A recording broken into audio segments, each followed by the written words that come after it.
Right, so I'm always really happy to have Claire in this joint live streams. I don't know if I mentioned, I think we're trying to make it a series of covering lots of important stuff. It's a bit like my speaker's corner stuff, but in a lot more detail. Let me do a quick intro. So, my intro is I'm a Muslim. I usually do happiness classes because I want to make Islam more accessible to everybody. So I just say, like, here are some happiness truths from Islam, the only religion that actually works.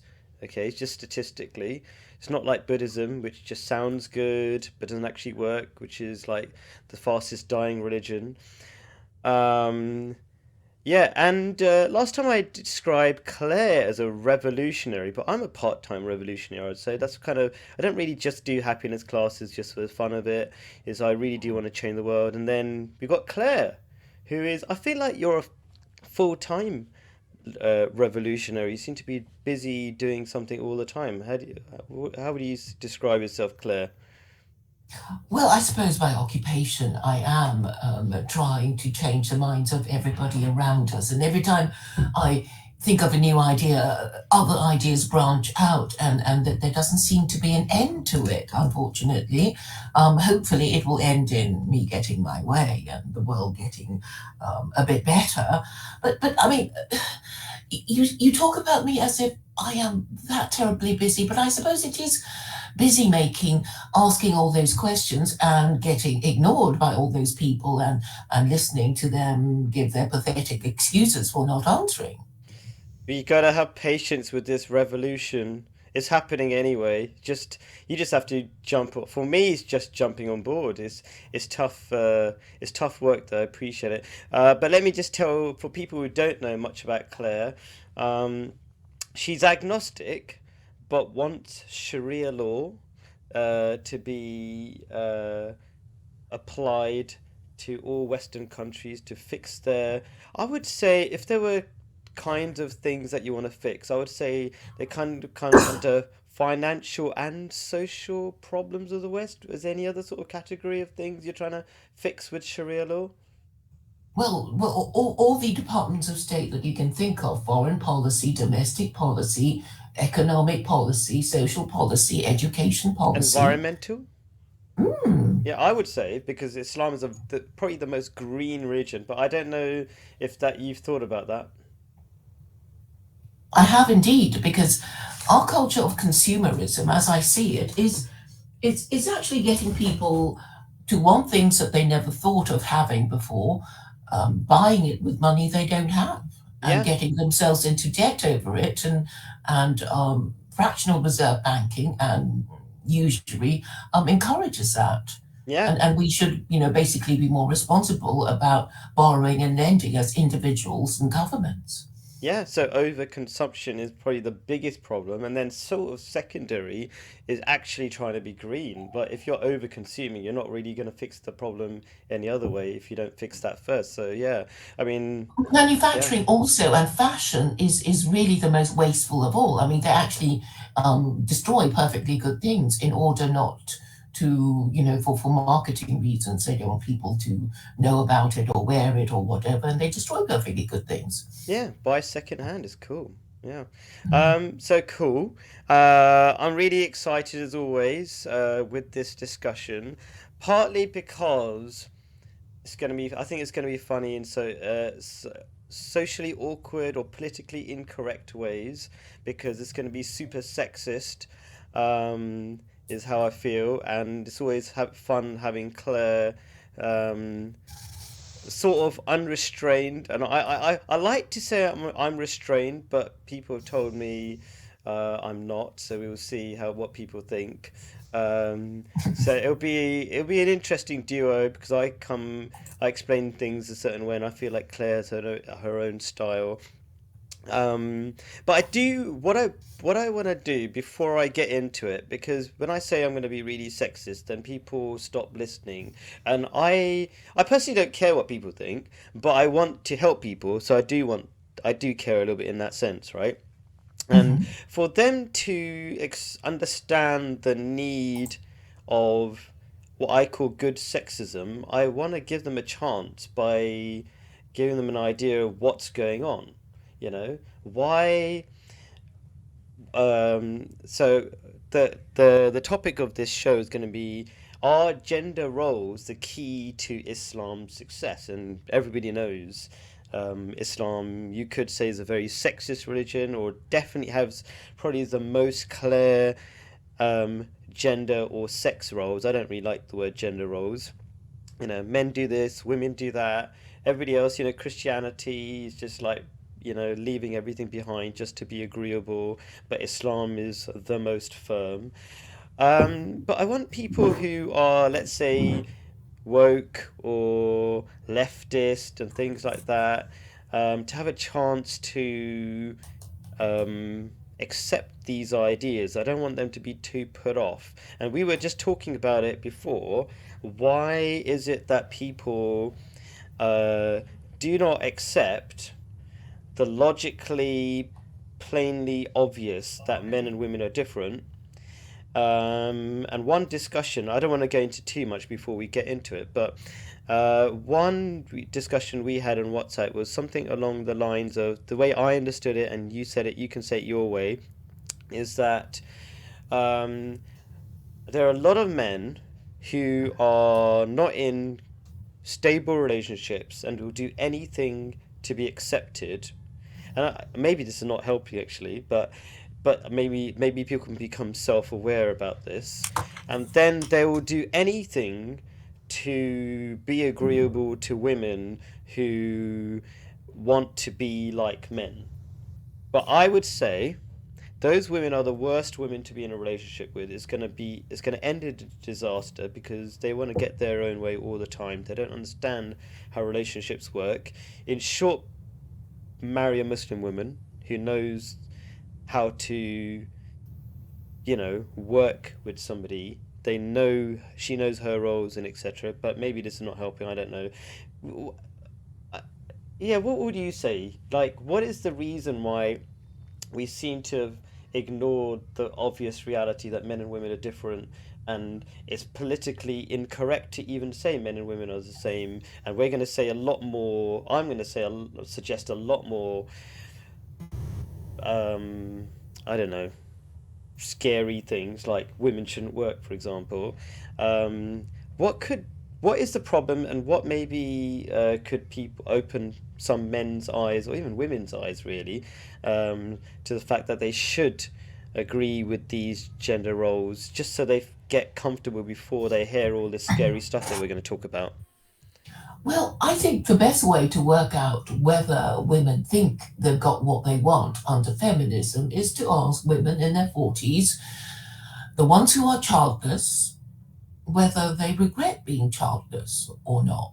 Because really, that's a crucial thing. Because I think a woman, before she hits, her 40s, she still thinks she can, get it all together and meet the perfect guy, or and then, well, I suppose you should ask women at every age what the hell they want, and I think you will find that they don't really know.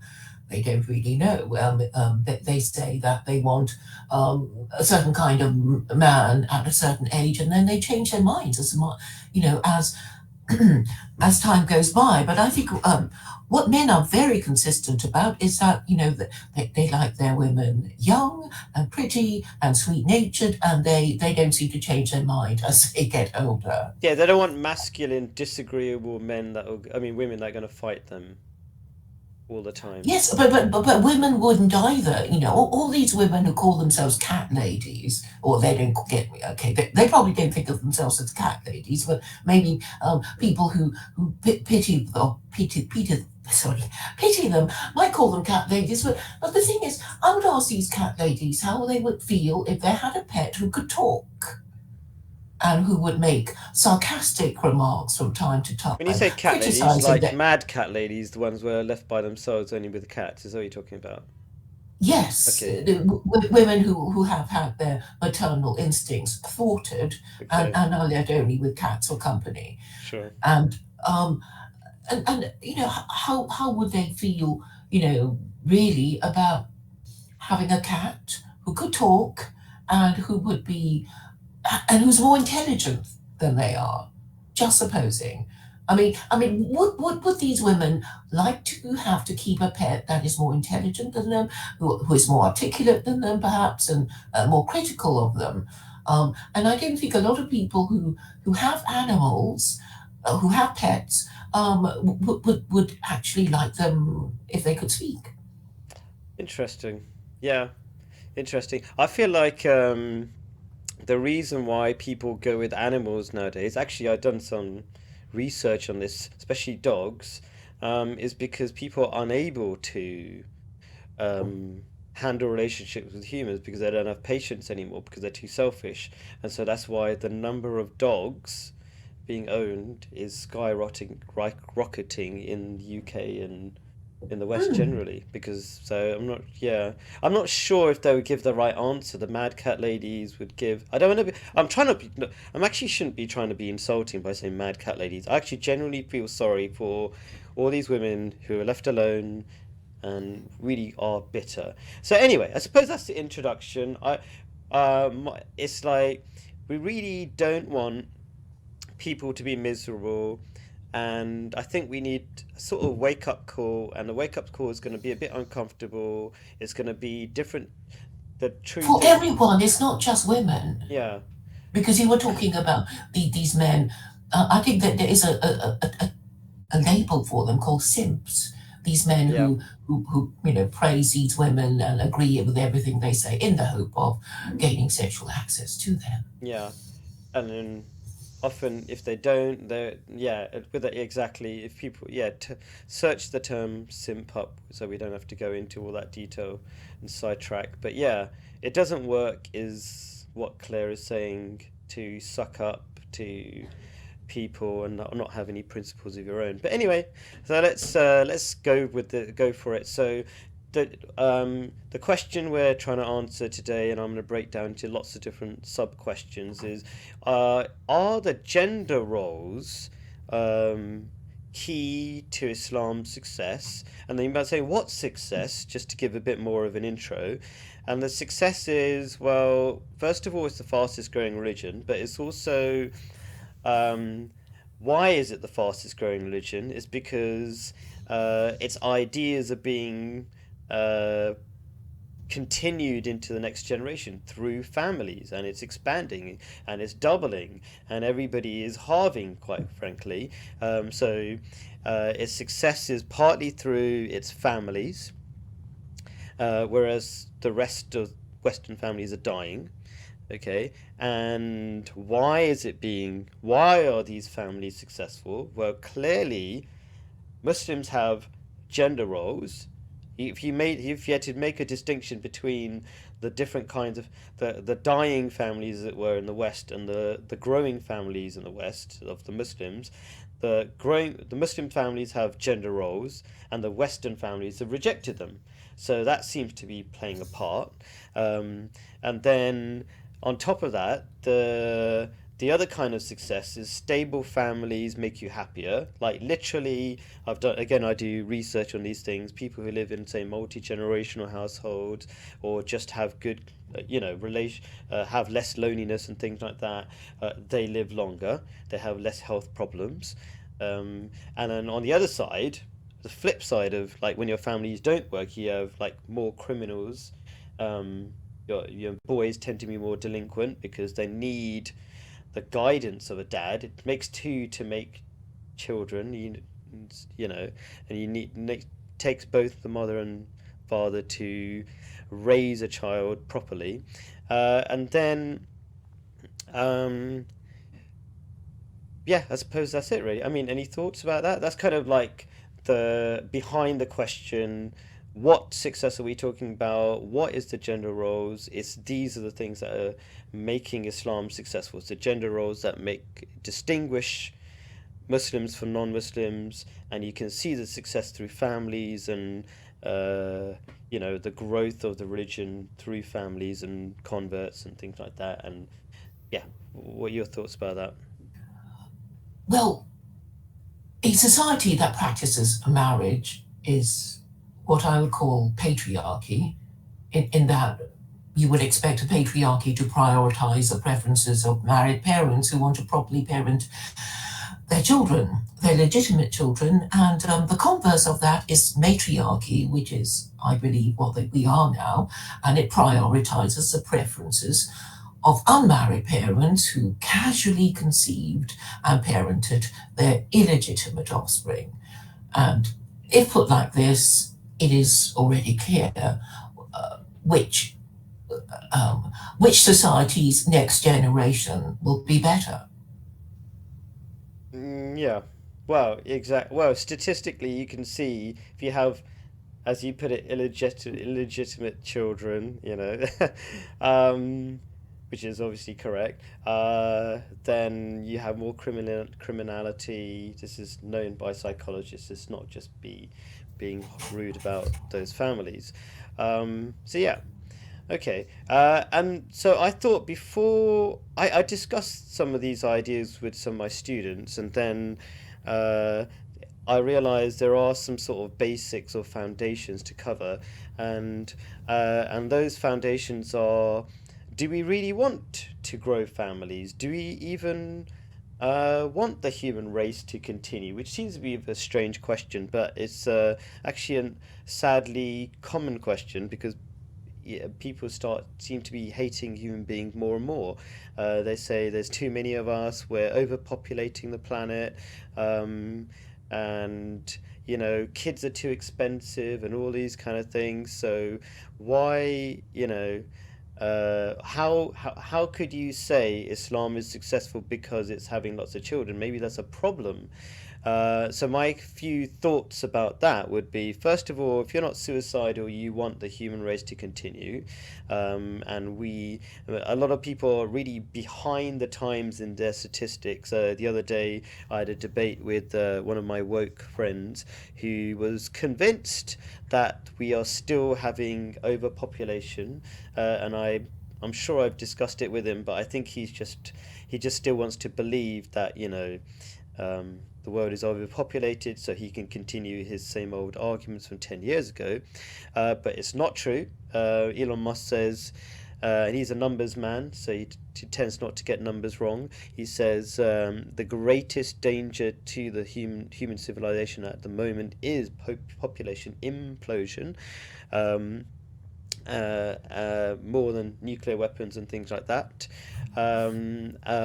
What else is there? And then on a sort of a personal health level, when I used to get messages from Cancer Research UK, not because I had cancer, but because I was just supporting them, it used to tell I got messages things like women should have at least 3 kids. So our biologies tell us that we should have children, otherwise something goes wrong. I'm a big fan of listening to our bodies to find out what we should be doing.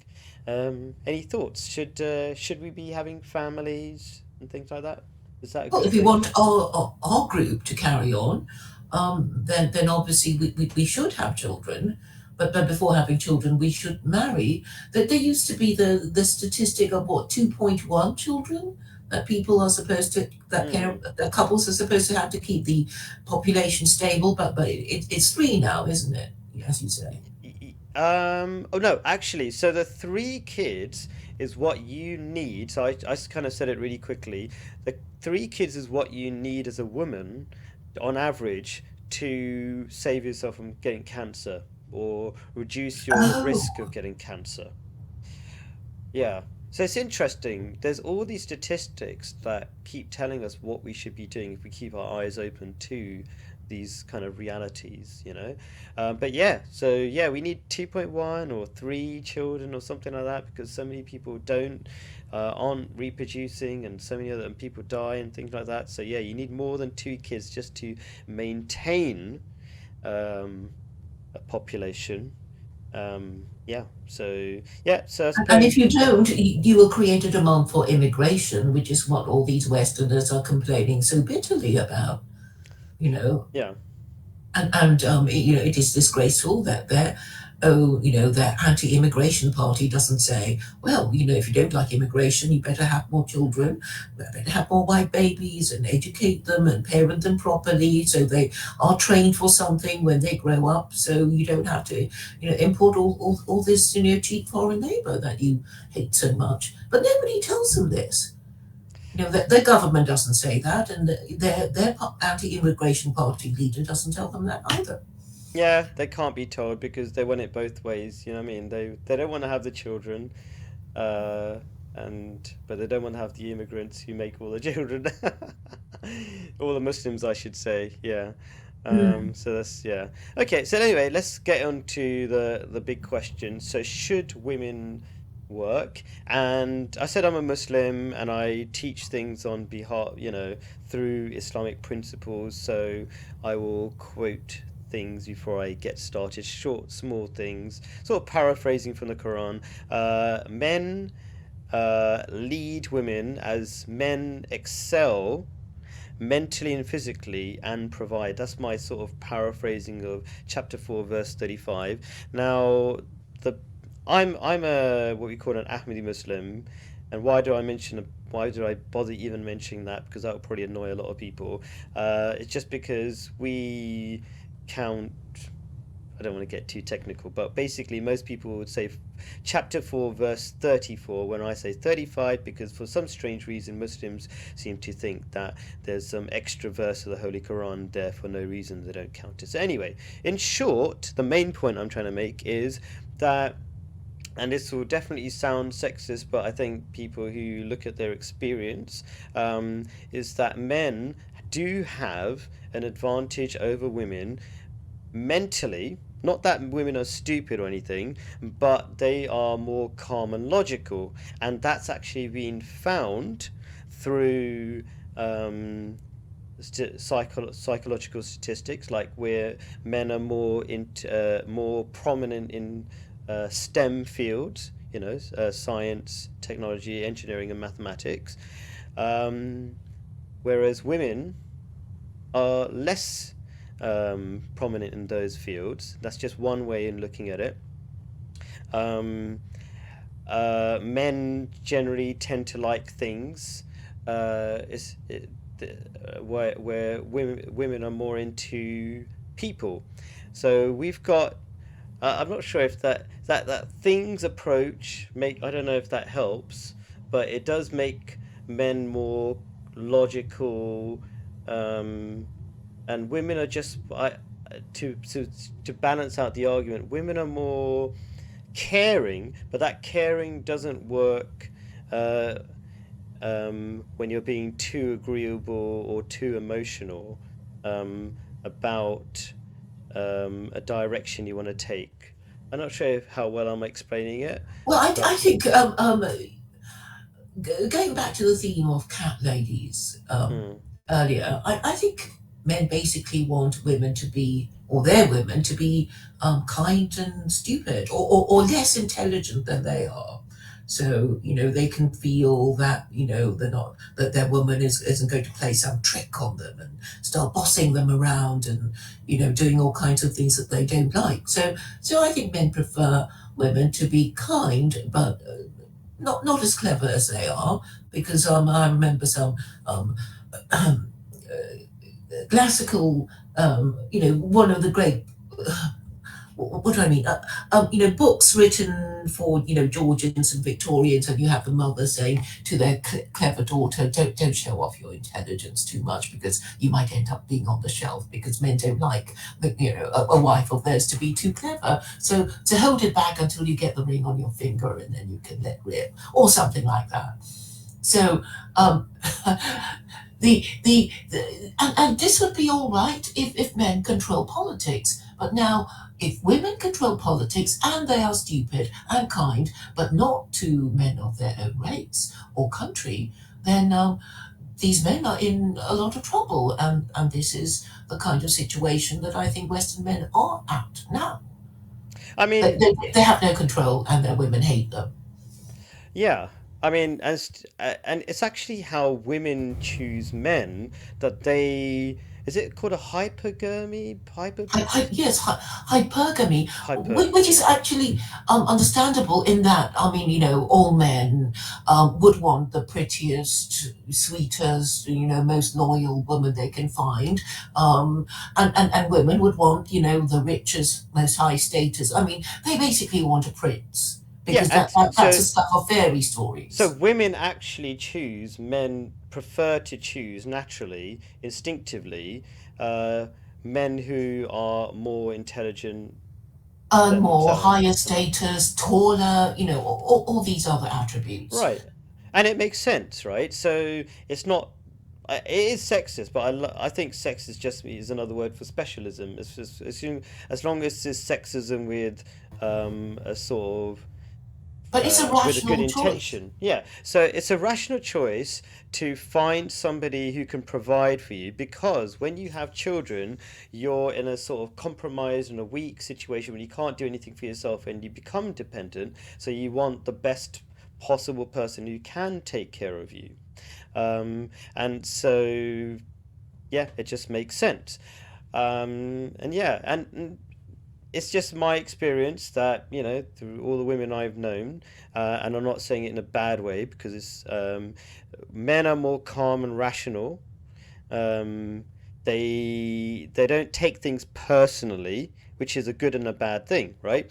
So they make impersonal decisions that are um, yeah, they remove the emotion less. So they remove the emotion, they step back and they can choose longer term decisions, which has its advantages. But its disadvantage is that men connect less. So I'm trying to demonstrate that I'm not hating on women saying they're stupid, because if it wasn't for women, life wouldn't be worth living because they bring the emotion and the caring and the connection that is necessary, but that only works in a sort of a very narrow and local way. Do you know what I mean? Like if you're just um overly agreeable with everybody and overly just being kind to everybody and not being able to say no when you have to, which is a problem women have in work and many other situations,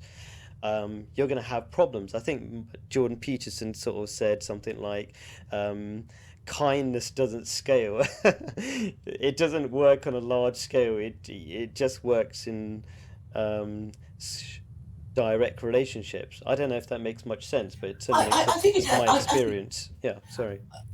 yes, I suppose women don't want to be seen as a bad guy, and even if they wanted something bad done, they get the guy to do it. Kill that animal.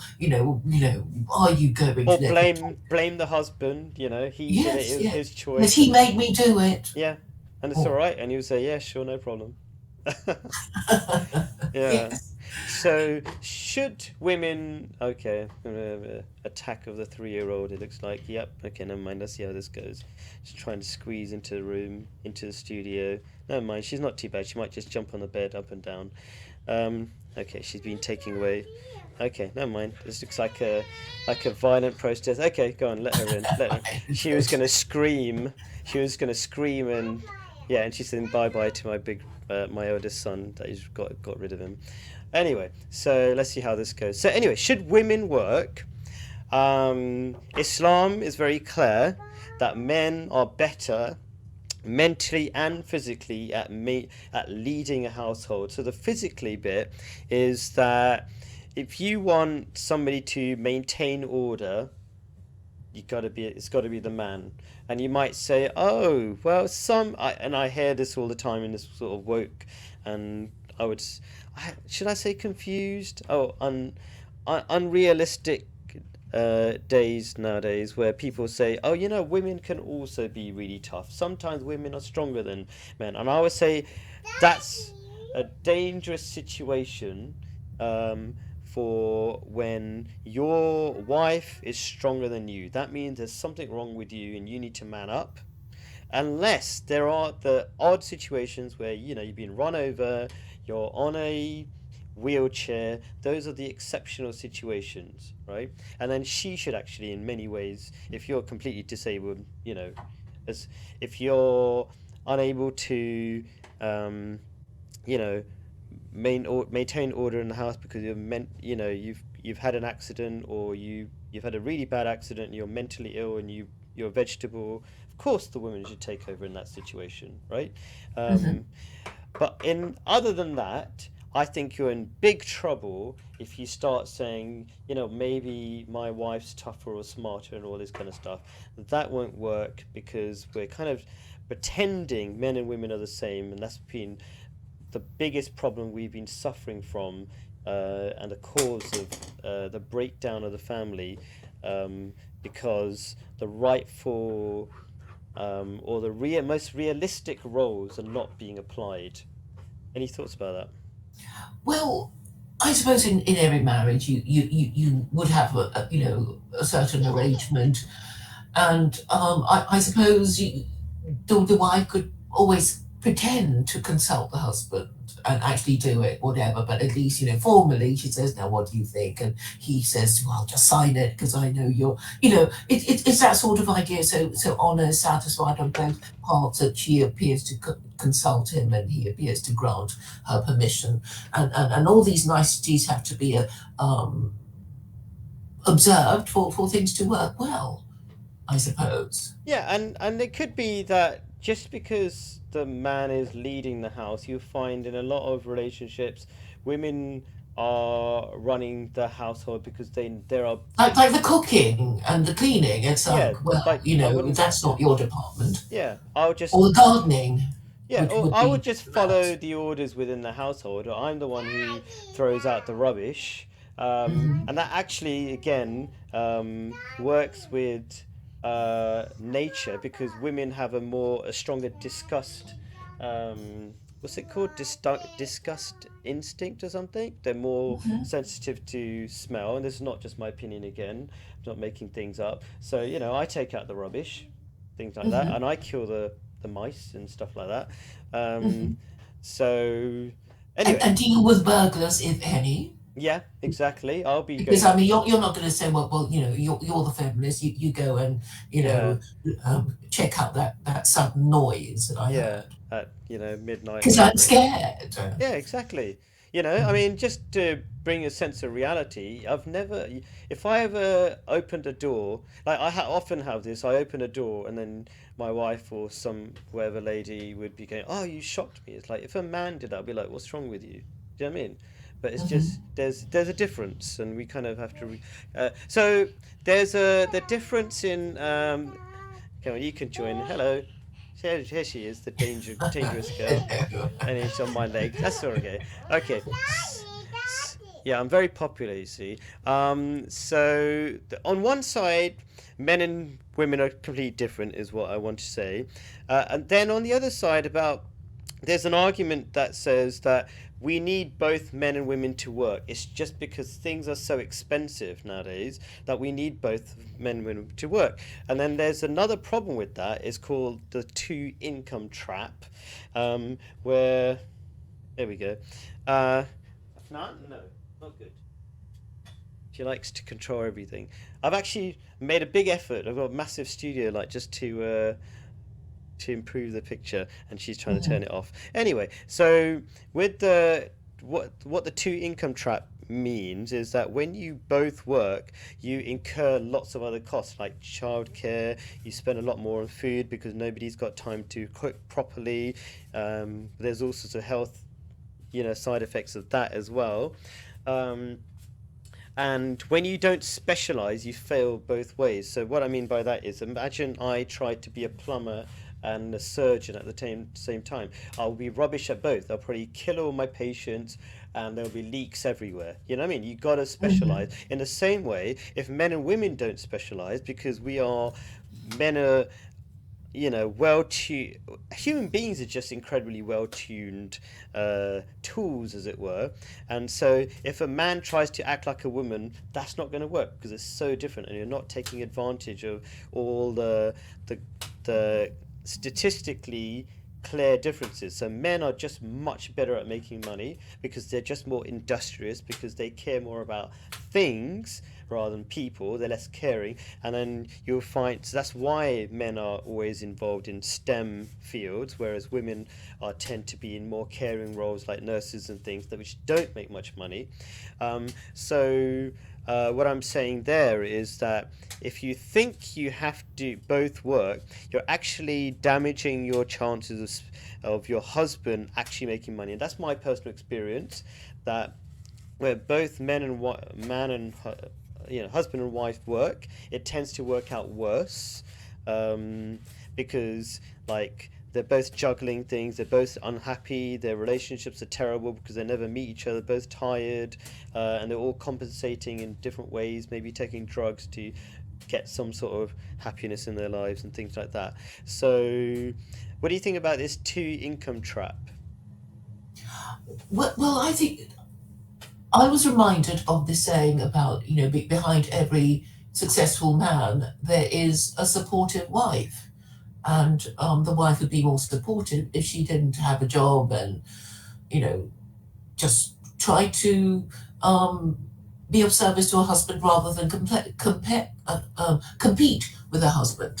So I guess at dinner time, both of you, if you've had a bad day, will be competing with each other to tell the worst, well, with your story of your bad days, and maybe all that is required is for one partner to listen to the other properly, and then the frustrations and irritations of the bad day will be released after you tell the story. But if somebody's saying, no, my day was much worse because of A, B, and C, and no way was your day as bad as mine, you would end up worsening your day, I imagine.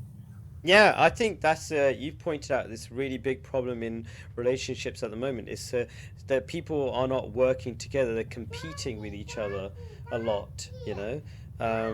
You should take out the rubbish, and I should do this, and splitting up roles, and you're not doing enough of the household work, and it really does not work. It's just a recipe for disaster, and then people are surprised why divorce rates are going up, and then everybody is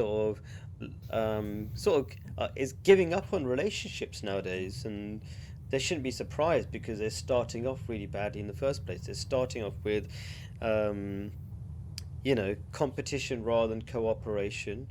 So yeah, two income trap, bad thing. And I like to point out that all the people who say you need two incomes, um, that's usually westernized or white people. And a lot of Muslims are managing. I know a lot of my family, so many other families that I know who are Muslim, they're doing great in one income, right? And In the West or back?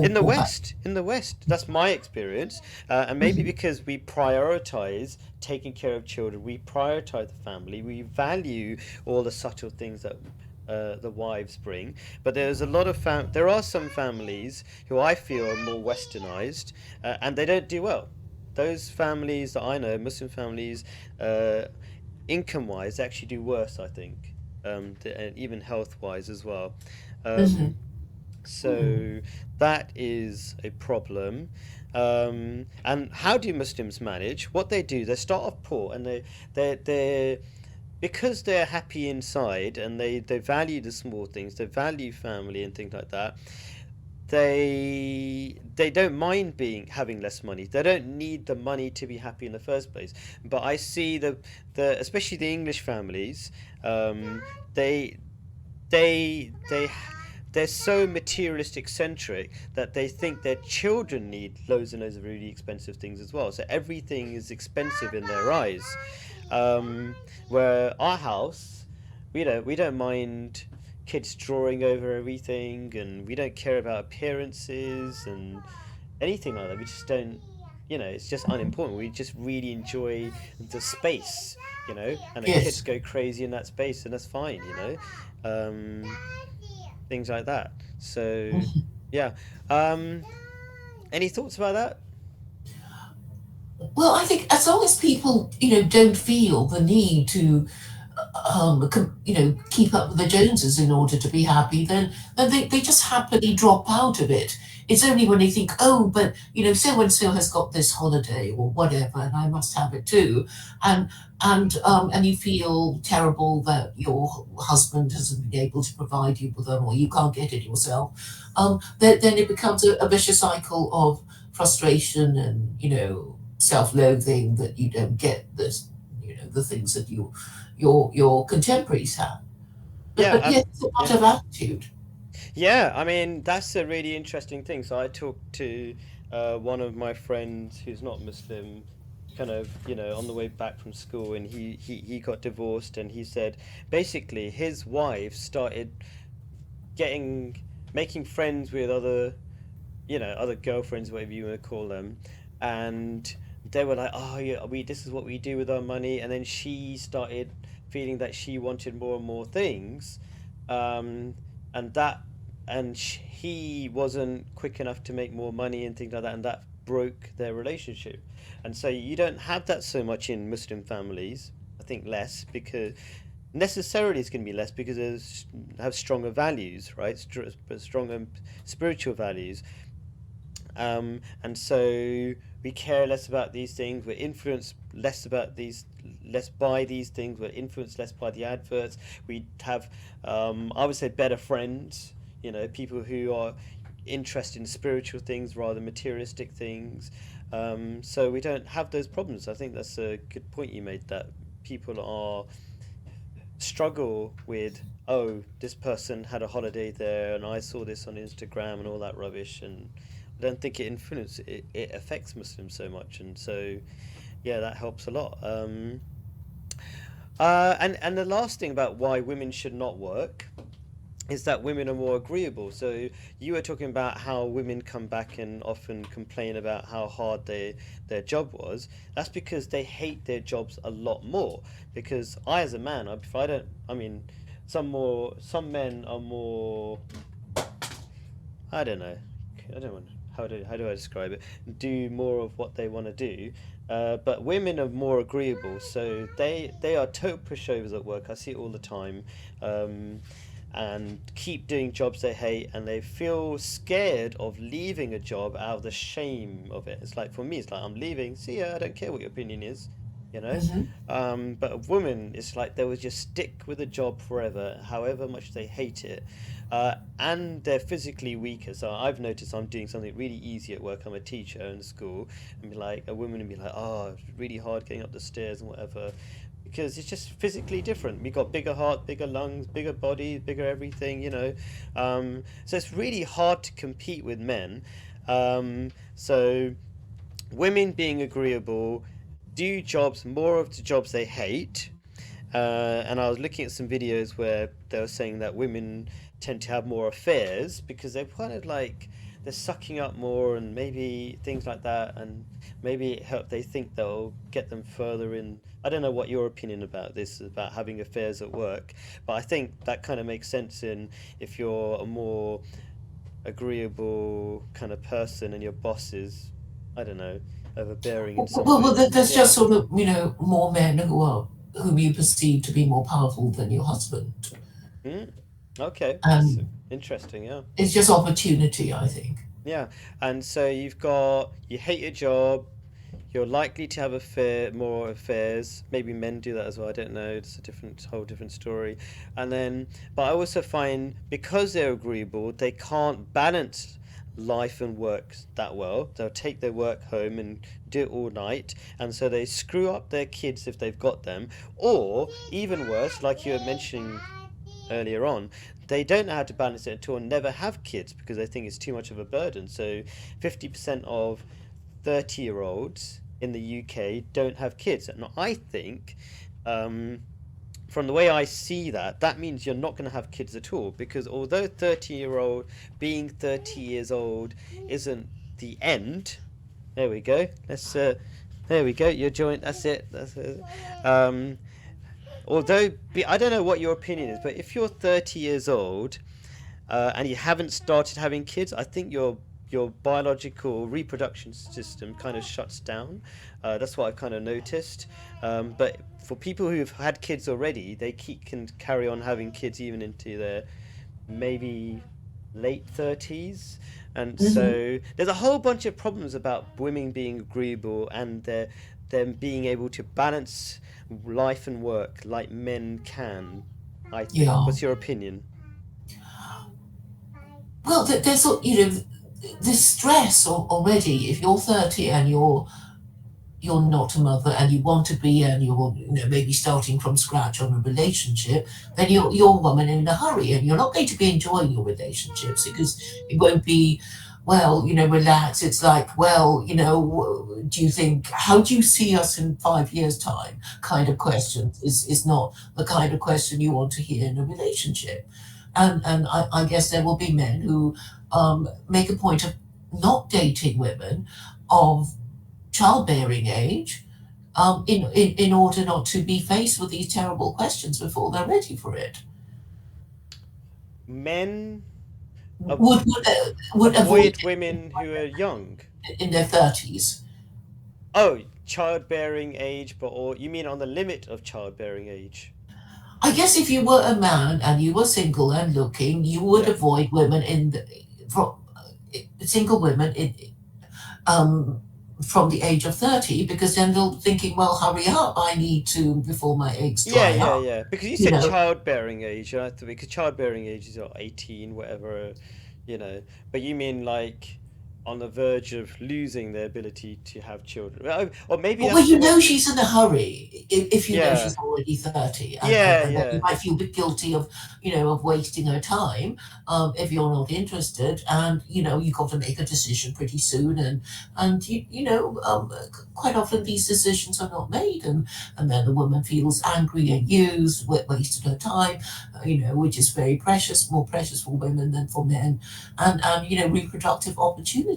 So these things have to be considered, and women have a smaller window than Yeah. men. There's a lot of pressure, yeah, and that ruins the whole enjoyment of work, which men can because there's no such. You could, I don't know. I think I've even seen a video of a 90-year-old man having children. So the Arabs keep going anyway. Mhm. But yeah, it's interesting. I think you. Do you think just sort of maybe a sidetrack, just trying to understand where you're coming from with the 30-year-old. Do you think 30-year-old being 30 years old is the time to start having children? Is that what you kind of feel the way you're saying it? Well, I'm saying you should have got your decent marriageable boyfriend in your 20s. Yeah, I would say that. Yeah, yeah, Because when you start dating from 30, people will just think she's in a hurry and I don't want to be hurried. I'd rather date a woman in their 20s. Or if I don't really don't want to be hurried, I will I will date a woman who has no chance of having children. And in fact, quite a lot of men do that. I mean, there would be men who've already had a divorce. They don't want to be dating a woman of childbearing age because they don't want to be hurried. So they'll date a cougar, if you know what I mean. yeah. I know what that means. You can Google what that means. Okay, so viewers, I should Which should say. have the effect of lowering the birth rate some more. Sorry, what was about lowering the birth rate? Sorry. Well, they would have the effect of lowering the birth rate. A man who chooses to have a relationship with a woman whom they know won't want Can't children have or can't. children. Yeah, I see what you mean. Yeah, yeah. Sorry about this background noise. And then so let's crack on with the next one. Where should women be cooks of the home? Again, that might sound really sexist, but I think incredibly important. People don't seem to realize the importance of it. Um, and I'm going to quote from the Holy Quran, which might sound strange at first, but the reason for relationships in the Quran is that men and women are described as garments for each other, and the word in Arabic for garment is very meaningful. It means both something that beautifies and protects. Right, so by working together, they become more beautiful, um, in their relationship, in their specialist roles. So, what I mean by that is when you're a cook for the home, you're beautifying your home and your relationship in your specialist relationship, in your specialist role. So that's kind of the sense I get in that.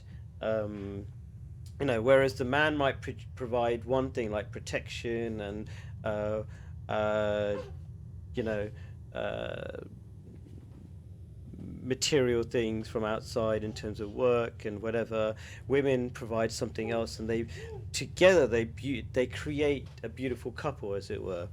Um, so that's kind of the general idea of the specialist roles. I think makes makes the household beautiful. Like if you come into a home where men and women are not working together and they're always eating takeaways, it's a bit horrible. But when you've got a nice household where there's um, home cooked food being made and things like that, it creates a beautiful atmosphere. I think. So that's kind of the Mhm. starting point. But then going into sort of the technical things, in the UK, only 1 in 5 households cook from scratch. Um, and I think I'm actually surprised it's even that. Maybe it's just because of the high Muslim population, it's that high possibly. Um, and the fact that when women stopped cooking and the process started in the 1950s, that started a whole domino effect of frozen food and the industrialization of food, and a lot of that industrialization has caused a lot of the greenhouse gases. So 1/3 of the greenhouse gases are come from uh, producing meat, which includes clearing lots of rainforest and things like that, and using tons of water, like tons of pesticides, and so many other problems besides the methane. So there's a massive knock-on effect on um, uh, women not cooking creates packaged, industrialized, processed food, which means a lot more transport around the world and yeah, terrible farming methods, etc., etc. So I'm making a lot of points here. So very few people cook when um, there isn't a designated cook who is only at home and not too tired to cook when because they're not working. So if that Yeah, yeah. I think men just like, I think everybody just likes, somebody cooking for them. You Yeah. don't have to be a man to think, oh, this is, somebody made this dish from scratch and it's delicious, and and she's serving it to me, and aren't I lucky? It's just that a cup of tea being brought to you, being made for you. I think that that's also very, very important. Yeah, I think you explain it a lot more human way than I do. I kind of explain it in sort of a very mechanical way in terms of numbers, but I think you're right, exactly. So yeah, so when people don't cook, there's a lot of knock-on effects, and yes, it doesn't feel very nice if you're eating. It's so much better having, let's say, your wife cook the food. And you might say, why should the wife cook the food? Maybe if people forgot the previous point, which is if men are going out and they're more industrious and better at making money, Hmm. um, then who's going to cook the food? It's got to be women. Just makes sense. And they're more thoughtful and caring and remember things. They're more personable, so they remember your tastes, so that helps. Yeah, and then And maybe there's yeah, a certain pleasure watching a woman in a kitchen being busy, and you think, oh, isn't that great? She's my yeah, woman, or that kind of thing. I mean, you see that in so many paintings, or I just have this memory of a lot of, this idea of domesticity, and children in the kitchen and cooking, and that this wonderful atmosphere of a yeah. living household.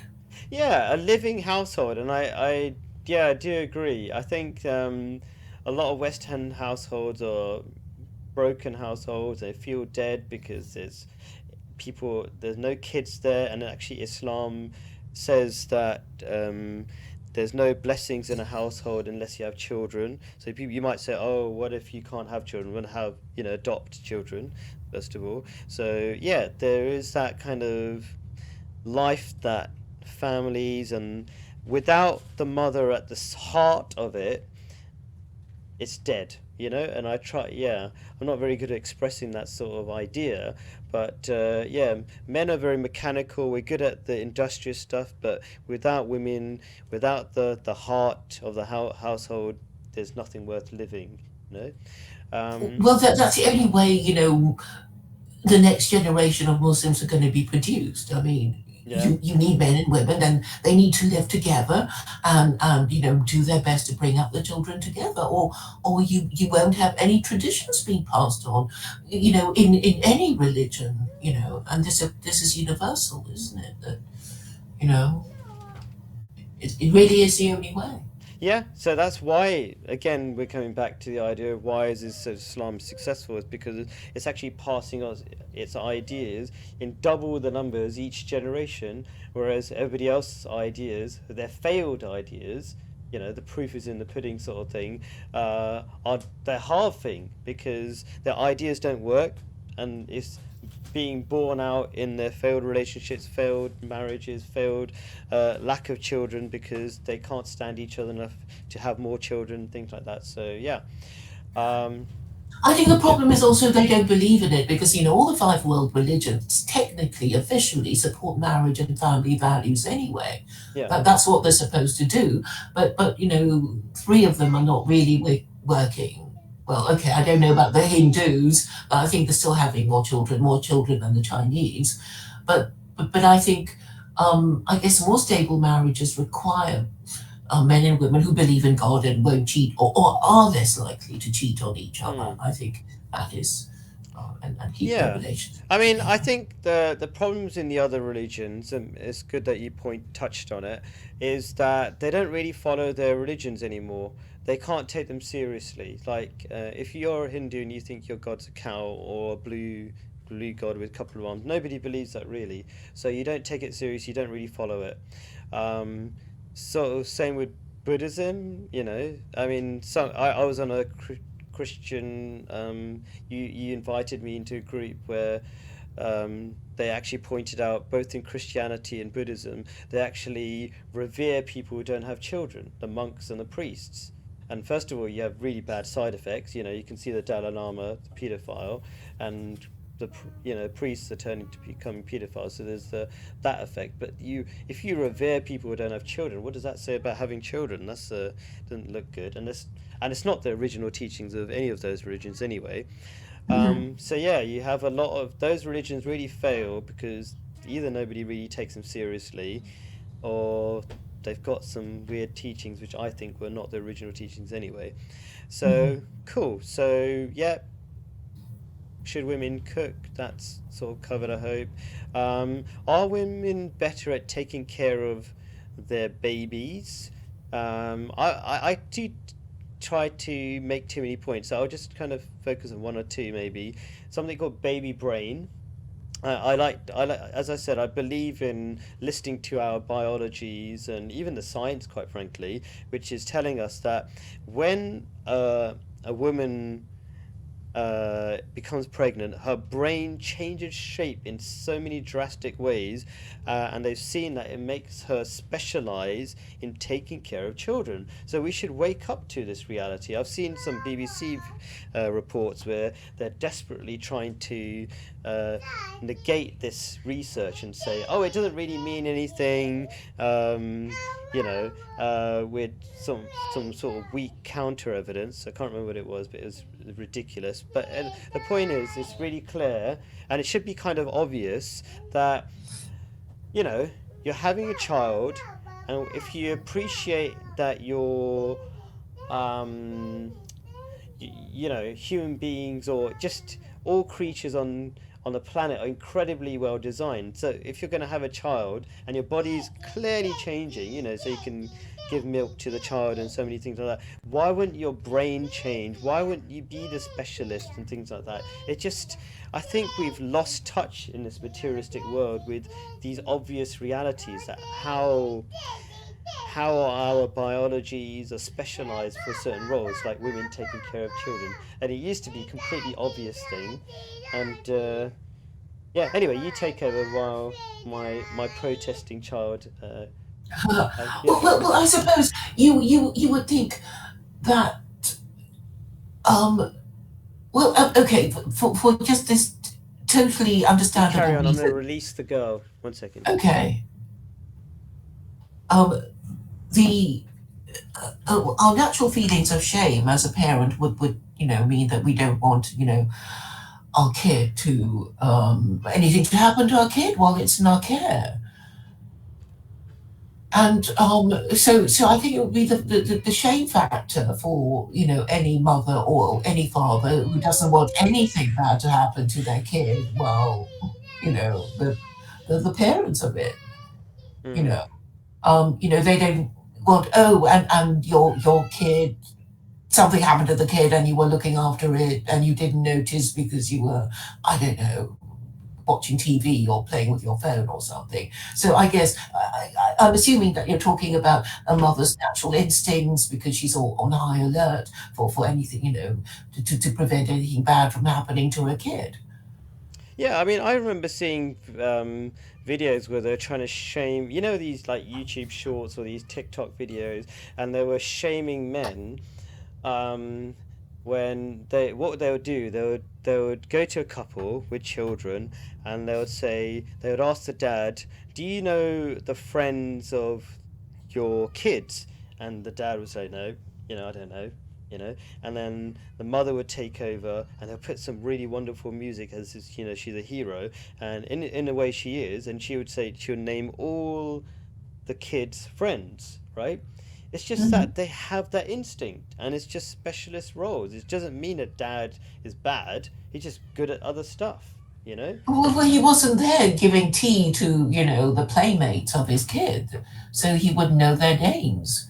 Yeah, Well, Mum would because she, interacted with all of them and their mothers and checked out their, family background, presumably, and all the bread and butter stuff right. of socializing their children. Yeah. What's the next point? Should women dress more modestly than men? And I feel like at this point, I always forget to mention that. So you're not actually wearing a headscarf and things like that. Um, but at the same time, there's another sort of elephant in the room. It's like, why don't you have your camera on? And my, and I think you'd agree, my understanding is that you're more self-aware of your appearance, and I even when I'm at speaker's corner, there's people who very verbal and whatever, who are women. They often say to me, "Do you mind if I'm not on camera?" And I say, "Yeah, I totally understand, because I'm a big sexist, and I totally understand that women are completely different to men, and they are more aware, and we have to be silly not to realize that. It's like, if a man does his eyebrows, I think he's probably got a problem. And I'm not, and I know some people who do, and I know that they do have mental health problems. And I'm not being insulting. I feel sorry for them, right? And if a woman's doing her eyebrows, that's totally normal, and that's actually, you know, part of I'm demonstrating looking at your wisdom. eyebrows very closely now. Okay. Ooh. Right. So, um, and I don't care, right? Because it's like it's all irrelevant to me, because back to sort of biological selection, women know that they're selected by their biology for certain good reasons. It shouldn't be the only way that they're selected, in Islam, we talk about spiritual values, but by nature, that's a massive factor, and men aren't really selected by their biology, really. So, for short term hookup culture, it is, right? But for long term, it's kind of like if they're caring and good providers, as far as my research goes. So, yeah. Mhm. And you can be bold and still be cool, apparently. So, I don't know. Yeah, so what was I saying? Should women dress more modestly? Is the point I'm talking about right now. Well, yes, because they function differently. They're more self-aware. Therefore, they need to protect themselves more from even themselves, I would say. Well, yes, because I mean, what it's called by dressing immodestly is a kind of scattergun approach, like, hey everybody, here am I'm up for it, look at me, sort of thing. And men can also have a scattergun approach, like, basically, trying to get every woman's number or proposing, and that would kind of suggest a desperation on the part of the man. And we just need a kind of balance to give us a bit of dignity, whether we be male or female.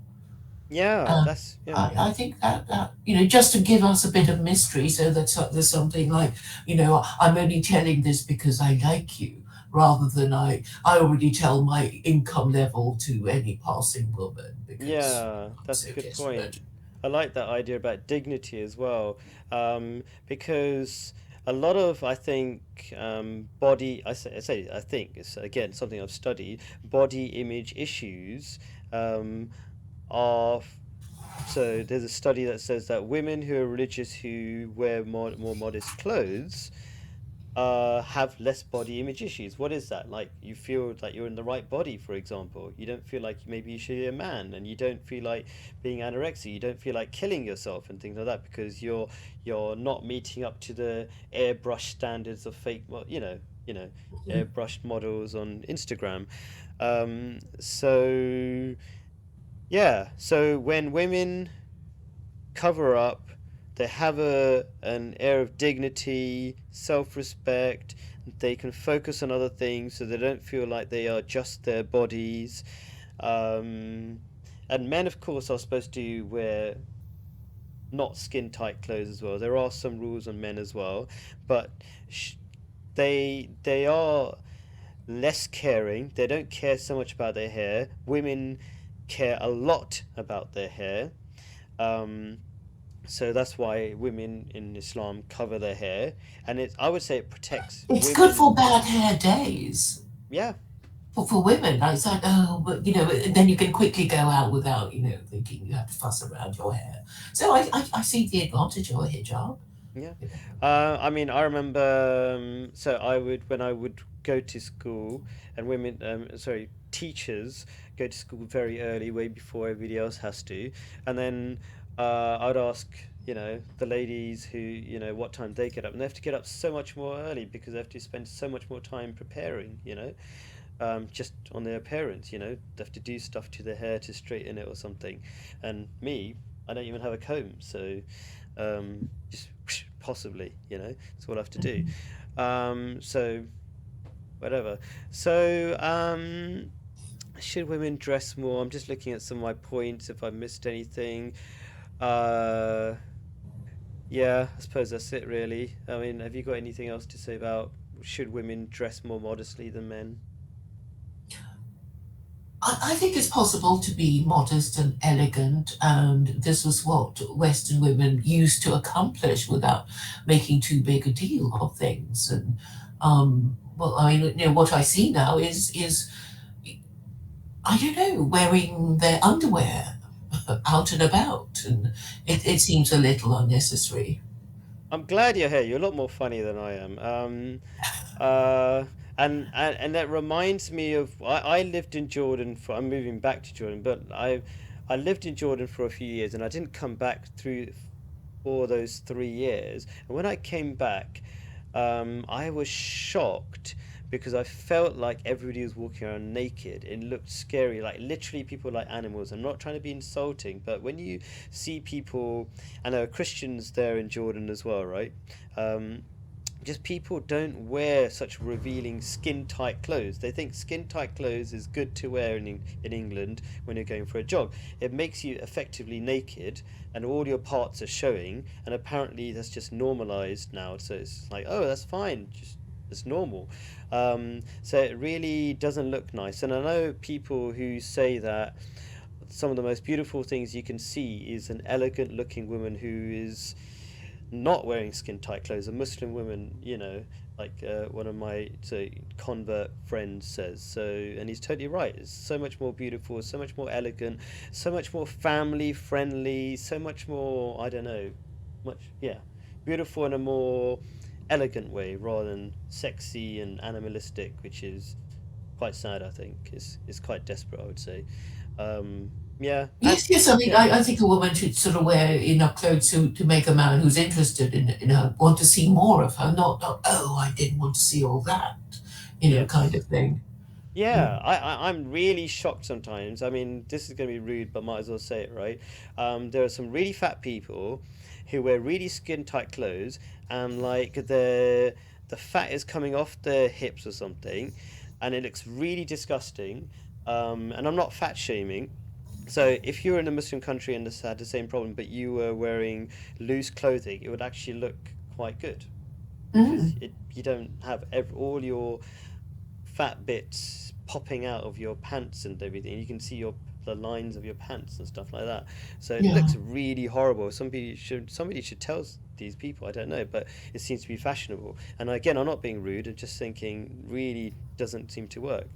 Um, so what's the next one? Can women protect their family like men? And I thought about this question mainly because you brought it up. I was like, I remember you saying like, who's going to protect me? And as a man, I don't really think about things like that. But since I mean, I like kind of I say, woman's perspective that I don't really consider, and I thought that would be a good thing to discuss. And you can see in Islam, there are such clear differences made that, for example, men are not allowed to wear silk, they're not allowed to wear gold, only women are allowed to wear silk and gold because Islam is all about masculinizing men, so they can be proper men. So they not just.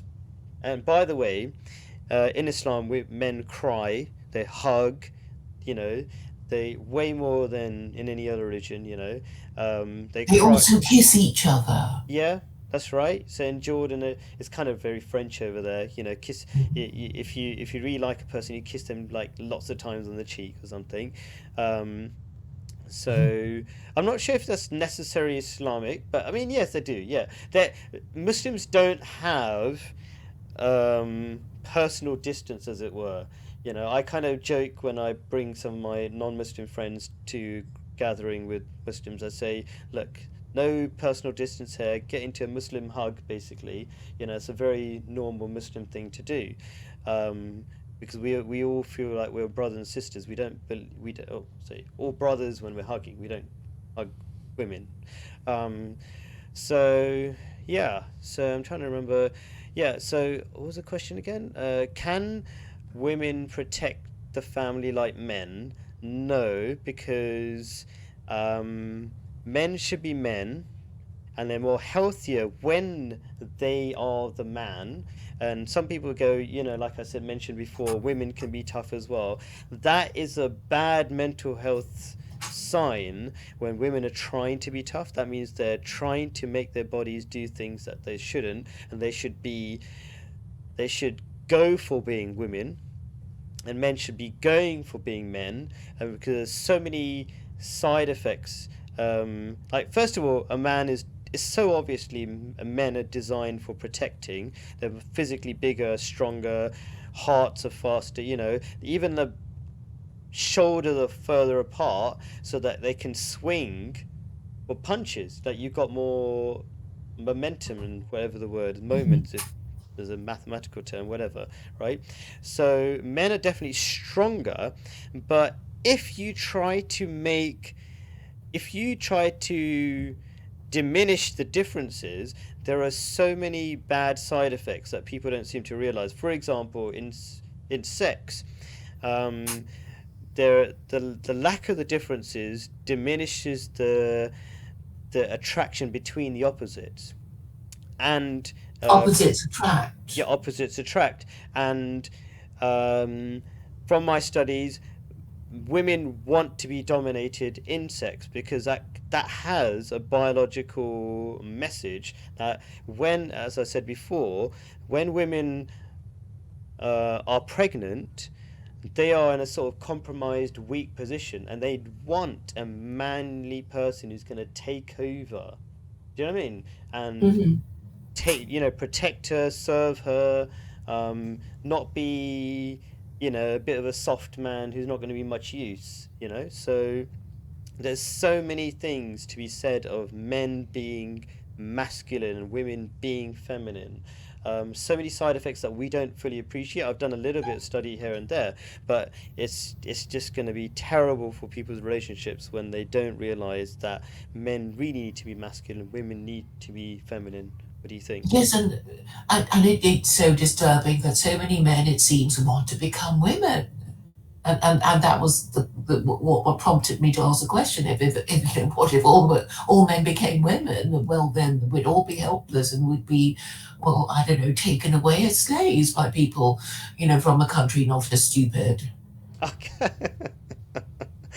I love it. Yeah, yeah, yeah. And as I say, I always, my heart actually goes out to all Westerners and all their sufferings, including transgender people, because I actually, maybe this will be a different topic, but I do understand in a way why one of the reasons why there's a problem with, transgenderism and all this kind of stuff, uh, including with men, for example, trying to be women, because they feel that they can't express their feelings. And so Muslim men do. They're always hugging. Uh, Prophet Muhammad, peace be upon him, used to cry a lot, even though he was the toughest warrior, because he would cry for other people's problems. So there wasn't sort of this kind of emotional block that Western, especially British men have. They don't seem to be able to express any of their feelings at all. Really, they can't. Like, I'm just like a small typical thing is like I'm walking with a friend of mine um, down the street, and then like small things like the pavement's too tiny, so you're waiting for somebody to go past, and I would just keep looking forwards because I'm not shy of the people, and he would be looking away because of the sort of British people can't make eye contact, they can't show any emotion, and the only emotion they can show in the sports and they go grunt, hoo, hoo, hoo. Do you know what I Mm. mean? That's not real emotion. That's not your emotion. That's you just I don't know, the team's emotion or something. Do you know what I mean? Some Yes, tribalism is, tribal yeah, it's emotion. tribal, but it's not really you feeling what you want to feel and expressing what you want to feel. So I do feel for British people, and I can see in some ways why they try to be women. I don't recommend it. I feel sorry for them, and I recommend Islam, I suppose. But yeah, um, yeah. Um, I suppose that goes to, can a man become a woman? I mean, I'm saying a lot of things, but what are your thoughts about, can women protect? Sorry, can women protect families like men? That's the kind of. Do you want to finish off anything about that, or? Well, I mean, men are the one you usually expected to be, manual laborers, farmers, and tillers of the earth, and soldiers. So, I mean, there is a reason because well, they're just stronger and better at these jobs than women, and presumably the reason why they would defend territory and their country against foreign attack is to protect their women and their children. And I guess they need to have women and children in order to arouse in their hearts the desire to protect them. And if they don't, and they all become women, then I guess nobody's going to be protected, which sounds like is what's the case now in the Yeah, West. there's a natural instinct, and also I don't know. Yeah, there's so many other things like women. I can imagine women with a gun and saying, "I'm sorry, I have to shoot you," and then probably wouldn't shoot. And I really think that would happen. Do you know what I mean? A man would be like, "I've got to get this done." Bang, you're dead. Do you know what I mean? I Yes. really think that's how it would be. And I remember being in a chat with some Christians, and they were telling me, "Yeah, a woman can protect herself." That's what, and I was saying to you, that's why your relationships are finished. You know what I mean? And I'm not Yeah. even being rude. You gotta realize the realities. Women are completely, you know, really soft. My mum says, women are like jelly. Do you know what I mean? So in terms of strength and stuff like that. So anyway, it's just Even if you're not, you have to treat us as if you are because that's what you're supposed to do. yeah, I think. But you made this interesting point about women in the army because I saw this. Okay, this was in China, and they're very good at marching, and they have a women's army, and I think a lot of the reaction of the men over here when they saw the women's army is like, ooh, I wouldn't mind if you march right into my bedroom, darling. Okay, oh, I That see. kind of thing. I thought they So were impressed for a bit of it, but yeah. yeah, they were impressed, but in that way. So it's Oh, like, if there were all these women marching towards, the country of all these men, that they're supposed to be invading, there would be no resistance at all, it seems, because um, apparently they're so attractive, all the women marching towards your country, and you kind of welcome them, or the men would welcome them anyway, if not the women. I, yeah, yeah. They wouldn't consider them a threat anyway. Yeah. And so can a man become a woman? Hope you don't mind this video taking longer. I think it's my fault as well. I think I was indulging too much in each question. You're okay Not to keep at all. going? I don't Yeah. mind. Yes, yes, Yeah. please, So please can do. a man become a woman?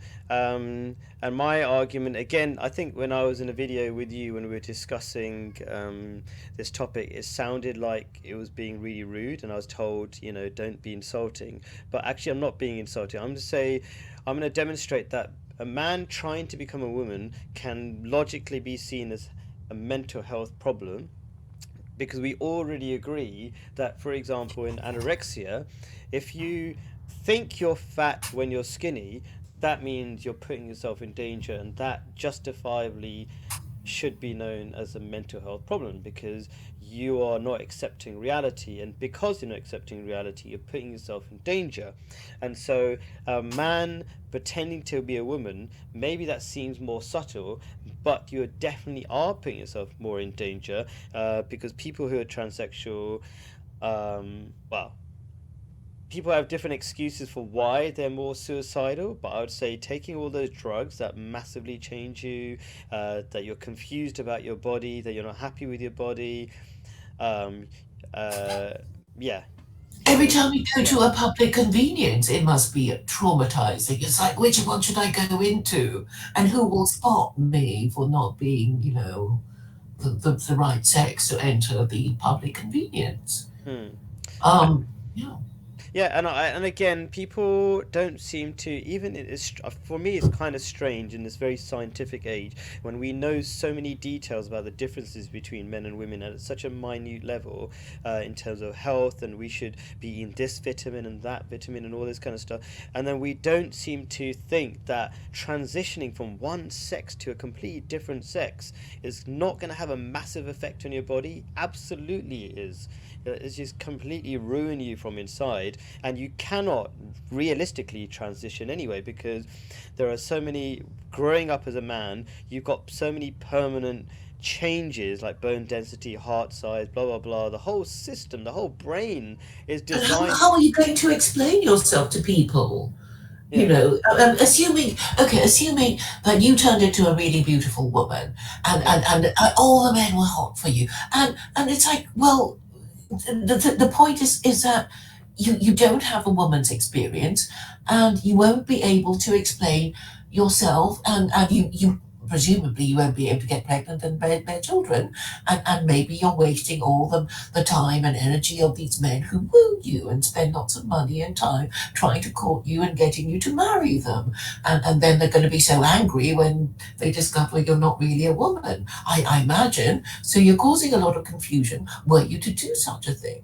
Wow, I've never thought about it that way, but yeah, that's true.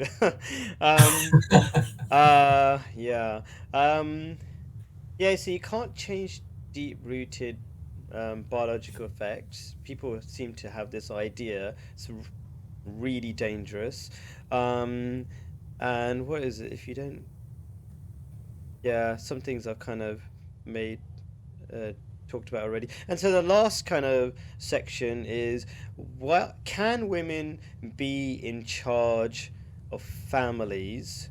Um, And my thought, I think I've repeated so many points anyway, so I'll just say kind of, well, I would say something like this. So you need um, some sort of red lines, a police system within any society, and that includes the mini society of your family, and that's got to be the man.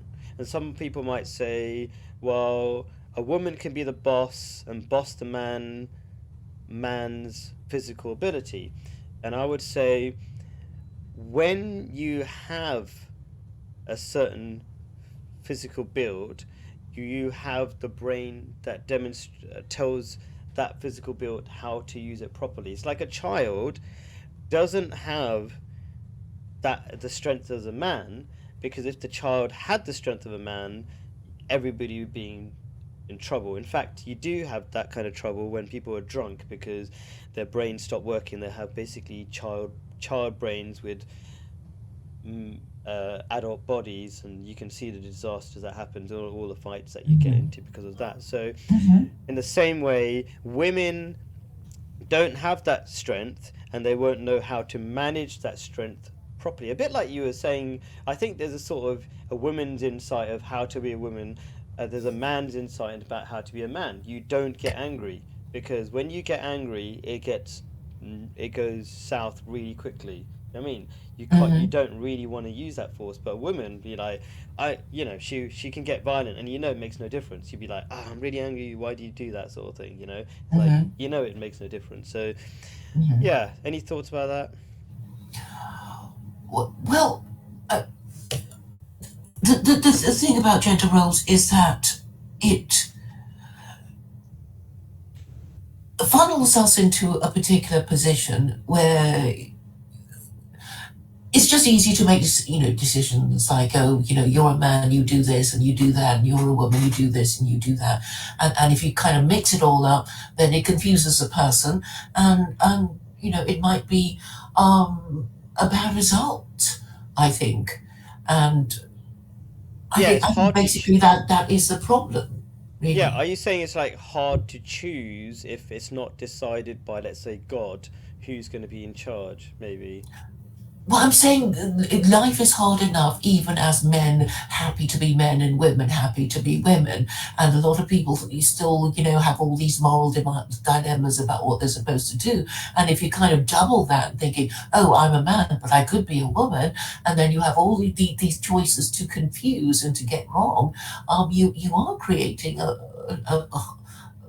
larger potential for confusion and disaster. Yeah, so And there's no need for it. yeah, and so I was talking specifically with regards to this last question, can women be in charge of families?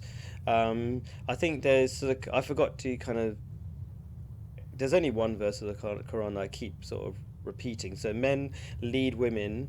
The proper word is are guardians over women, or better description is guardians over women, because they excel in mental and physical things, and they They provide. are a degree over women, but only if they provide and protect. And if Yeah, they don't provide and protect, well, then the woman can, well, be her own boss in her own household, which I think is fair enough. well said. Yeah, you know the Quran well. And so yeah, and so when you earn the money, it it it kind of forces the situation that you are in charge effectively. You know, it's not sort of practical any other way. So if you're able to, protect, like you say, and provide, and you're physically stronger, all these things kind of make it pretty clear that there's only one natural leader in any household, and that's going to be Yes, the because man. if your wife doesn't agree and she wants to do something a little bit different and you don't agree, and you can always say, well, who pays the bills round here anyway? Yeah, And then she'll have to, well, give way. yeah, but and like you said, also as a as a guardian, is supposed to be taken care of. And there's many other verses of the Holy Quran which make it really obvious that you're supposed to be taking care. You're supposed to be a caring leader, not a dictator. Um, and so men can do that. And I think having a woman, just kind of my last point, just a last thought, because I know in my household, although my wife's wonderful, my mother's wonderful in her own ways, right? I would never want them to be in charge, because they're very emotional, and you just get disaster if they were like, this is what's going to happen.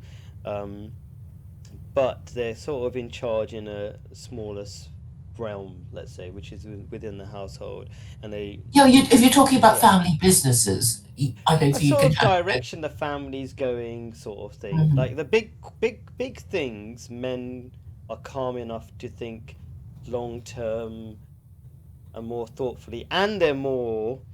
Again, this is gonna be super sexist, but absolutely, I think it's right. They're more aware of how the world works in a macro, high level sort of thing. Um, Mhm. so they kind of appreciate the bigger picture, and women are really good at the details and the interpersonal relationships, but not at the macro sort of big level. Anyway, so that's how I feel. I mean, that's what I see. Yeah. Yes, and I think also, even if women do see, the macro level, the cut and the dog eat dog world of, competition and business and politics, they might not wish to express it because, womanly modesty, they don't want people to think they're really, cunning and devious and manipulative, and so that there's a kind of this grey area that maybe a lot of women don't want to be honest about, maybe. Yeah, cool. Men are allowed to be ruthless and whatever, because that's their kind of thing. Yeah, that's true. Yeah, well, it's okay for us to be a bit more rude and stuff like that. I think women really don't like being um, as impolite as we can be. So great. You have any last words, and then we'll just hang up. I mean, for me, it's been fantastic. Really, I'm really glad I could talk about this incredibly important stuff, and hopefully, it will change some lives. Any last words from you, Claire? I think we've discussed it very well. We've discussed transgenderism and feminism and the importance of gender roles, which I think marriage is something that I think um, was the purpose of all these gender roles. I think we did say that previously, but I see no harm in reminding people again that, maybe this fluidity of gender that Westerners have now is because they don't marry each other. But if they did, if they all thought, well, we have all got to have children, we're all going to get married, it's really important that I get married because it's considered low status if I don't get married, then they will get married and then they will conform to all these gender roles and they won't be whinging about not feeling, like a man or like a woman and, have all these fussy operations made on them. And I think Islam can bring it back, like saying, well, if nobody marries you, then, well, maybe there's something wrong with you. And maybe, this is not a good way to be. And if you kind of make it the culture to get married, then people will be conforming to their gender roles without making so much of a fuss. Yeah, yep. Clear red lines about how life works. Yeah, cool. Thank you so much, Claire. Appreciate it. Bye. Bye.